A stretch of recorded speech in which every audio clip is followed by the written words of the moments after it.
welcome back to the channel. For today, I'm going to be working on some more front bumper stuff. What I'm going to be doing is replacing the factory crosshair grille that we have right here. This is Dodge's kind of standard look with this crosshair emblem, and we're going to be swapping it out with some of this mesh that I picked up. So this is going to go all the way across and cover my whole top part right here. This is also known as the crosshair delete. There is a kit for this that already comes pre-cut. I obviously did not do that. I just bought a roll of it because it's a lot cheaper just to buy it like this.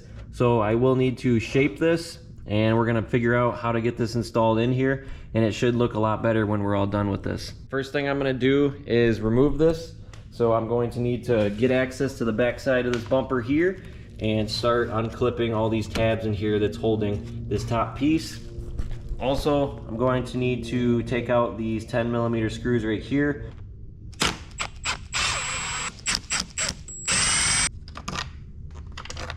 Now we're on the back side. We got all these tabs on the bottom where this blue part sticks out. So these just need to get pulled down, and then this black part will come forward. So I'm just starting on this side over here. We'll get all these bottom ones first. Now I'm gonna need to separate these two pieces. So we're gonna remove this blue part from the lower bottom grill down here. So if we flip this over, we can see on the top, there's those little red tabs right there. That was the existing color of this top piece. You just need to separate those from the clips all the way down and just follow them down all the way around, and then this top part will release. I'm having a real tough time here disassembling this. I'm trying to do these just one at a time, and whenever you get one undone and try to move on to the next, it always reclips itself. That probably took almost an hour just to get that piece separated.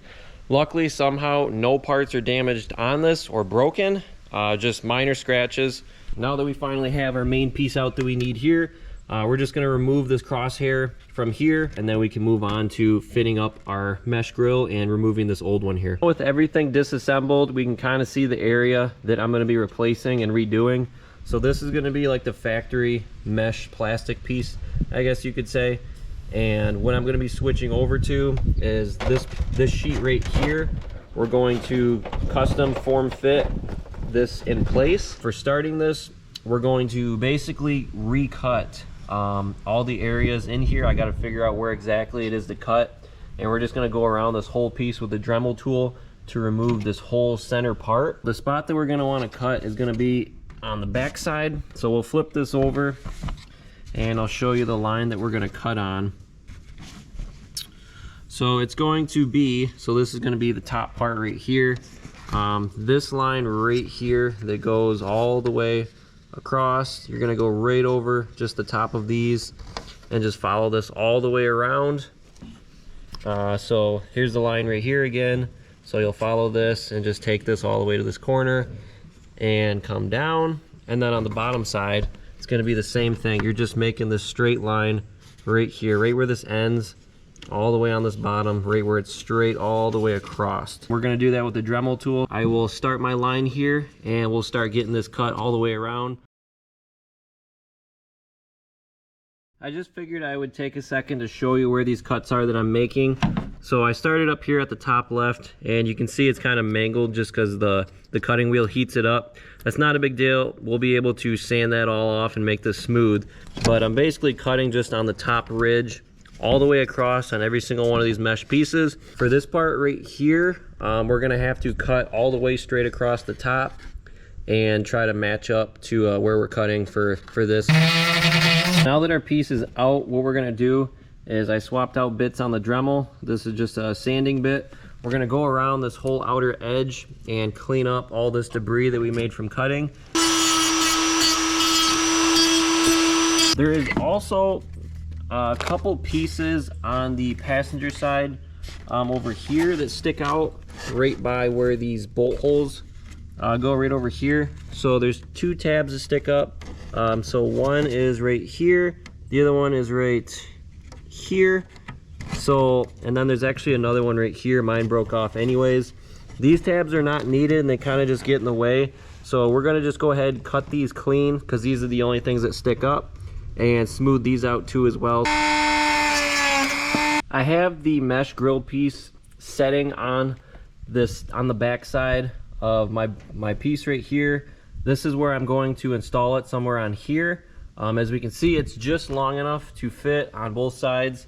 So this is actually like the perfect size for this. I'm just gonna need to figure out where to do the cuts. So what I'm gonna do is I'm gonna take some zip ties and zip tie this in exactly where I want it. I'm going to have the top side of this ride even and flush, so that way I don't have to make a second cut and cut the top off. The only part that I'll need to cut off is going to be the bottom part. I'll have to cut this whole bottom piece out here, and then every single one of these notches here, you're going to need to cut out a little like indentation in this grill, so that way it's not covering over this, because otherwise you won't be able to get your clips for your other trim pieces in here. I'm going to show you how I'm setting this mesh piece up right here and how we're going to install this and cut it. Right now I have this mesh piece setting so it covers the whole part that I need to on this top, all the way from end to end. Right now I am zip tying up on each one of these spots that needs to be cut out here, basically just to hold this piece in place, so that way when I do cut it out, it'll be able to go, this is in place where I need it, so I can make a exact cut for this actual section that I will need cut out. So I'm just going around and zip tying each one of these little spots right here. I have all my zip ties on here. We'll go ahead and just clip these ends off. They don't need to be on there. And then we can start making our cut. Basically what I'm going to do is just follow along the very furthest edge of this, and then each time that there's one of these little inserts here where basically where the zip tie is, you're gonna cut around that zip tie pretty much flush with the edge right here, just so this will stay out of the way. I'll kind of show you what I'm talking about once I get a couple of these done. The whole perimeter is cut out now. I have everything exactly how it should be. The only thing I'll have left to do is cut each one of these little spots right here, just around these zip ties. First one is cut out. I did it right here. So you're just cutting right around this slot to allow this clip piece to go in once that gets installed. Just make sure you don't cut down too far or go too low, because you may see that on the front side. I am all set and done cutting now. This is what it's going to look like. So you can see each one of these little cutouts that I just did. The last thing I'm going to do is just clean up a couple of spots on this, any of these bare pieces of this mesh that kind of stick out, like that one right there. So we're going to go ahead and set this on our piece here, get everything fitted exactly where we want it. This is essentially, if you look up online, there is a mesh piece that you can get for that crosshair delete on your dart. This is essentially the same exact piece that you're going to be getting.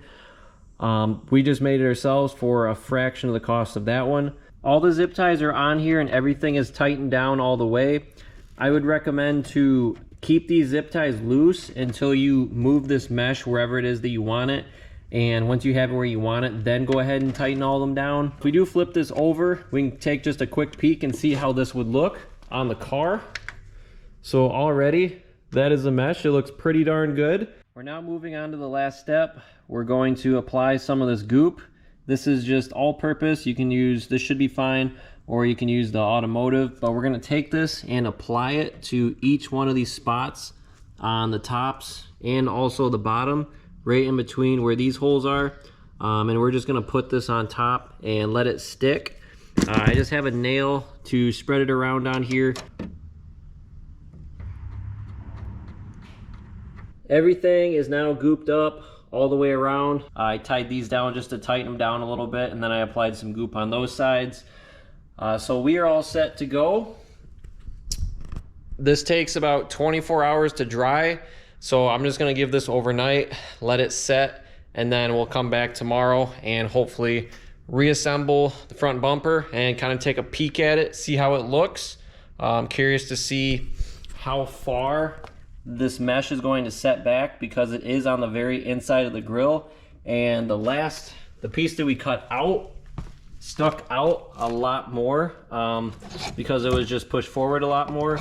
So I'm curious to see if this grill is going to set too far in and look funny, or if it's going to look okay. It is now pretty much going to be complete. What I'm going to do is just cut off all the rest of these zip ties here, and then we can go ahead and assemble this and install this on the front bumper.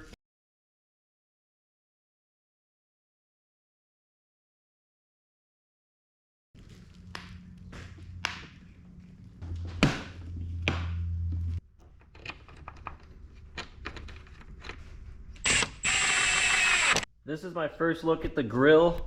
Now on the front bumper, everything is secured up on this.